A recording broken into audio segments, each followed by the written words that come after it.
Okay, so hi guys, I had this pan filled up with tomatoes, and what I've done is you take them and drop them. I don't have a tripod, so we do what we do. And drop them into the water, drop them into boiling water, and I've known this trick for some time, so this is not anything new to me. And after you leave them in there for a few minutes, what I did was I dropped them into this bowl, and as you can see, that peeling is going to come off real easy. And then I dropped them into this bowl, and I used a knife to cut. So there's that tomato. I used a knife to cut the tops off. And so this is what I have so far, and I started out with probably 9 or 10 pounds of tomatoes. My goal here is the spaghetti sauce, and we'll see what happens.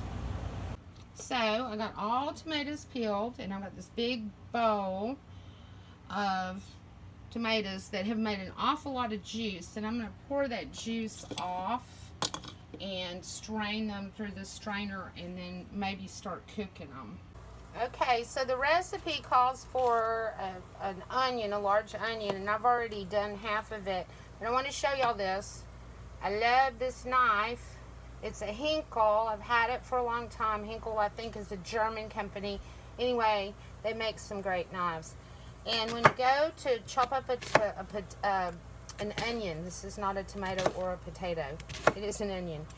You go to chop up an onion, you just go ahead and slice it that way. I cut it in half, and then when you come back and go at it, I don't know if y'all can see, from this direction, basically when you get done doing that, you've got an onion that's pretty much chopped up. If you need it to be finer, of course this could go through a food processor as well.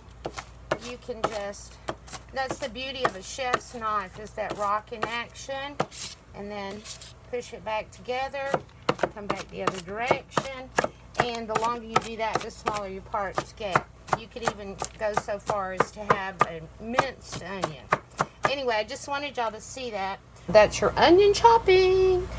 So I'm going to take these, put them over here in this skillet where I've already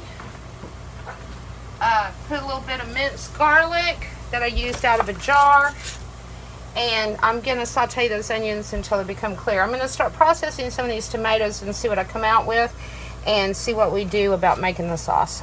Okay, so I've got tomatoes in this bowl, and here's the blender. What I'm doing, I'm only doing a few of these at a time, like this.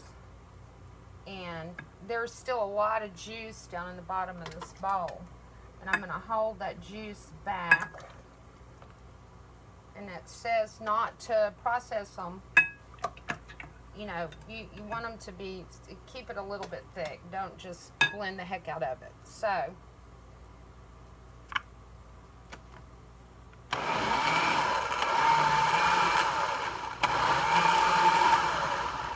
I hit grate on the blender 3 times. One more time. There we go.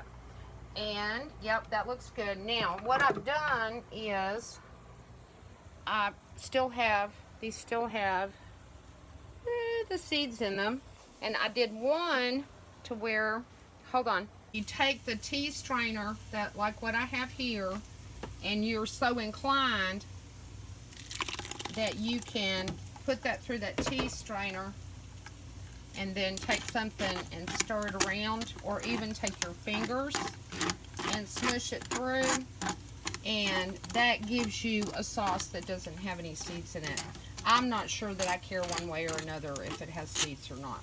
So anyway, that's another option if you want to have nice clean tomato sauce with no seeds.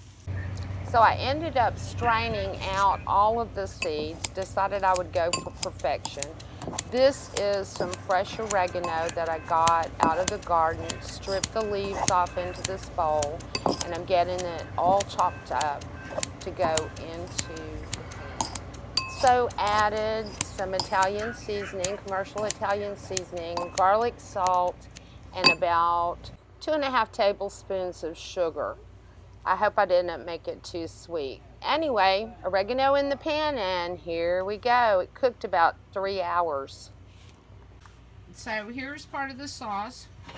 When we cook some deer sausage and put in it, you'd have to use more of the sauce if you wanted more sauce. I like things to be kind of meaty, so this is about perfect for me. And then we didn't put meat in all of it.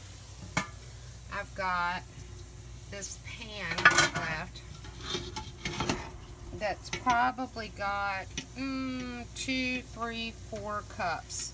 So we started with 8, and it probably cooked down to about 6 cups. And so we're just waiting for the spaghetti noodles to cook, and there it is. My hat's off to you, ragu. About ready. The spaghetti's almost done. I put some garlic bread in the oven. It's coming along nicely. Rewarming up this sauce a little bit. And I've got my spaghetti getter outer. Did you guys know that that little circle is actually supposed to be 1 portion of spaghetti? I think I was in my 50s before I learned that. But that's how to measure out portions of spaghetti, is to fit it inside that little hole on your spaghetti getter. Fun fact right there. Yep. So there it is, all dished out. The noodles, the sauce, nice piece of bread. I put a little Parmesan, grated Parmesan out of a bag. I didn't grate it myself. I love grated Parmesan.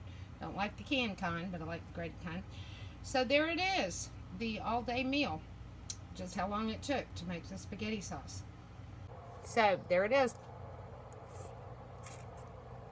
I have to say, I think we may have the commercial brands beat. Very tasty.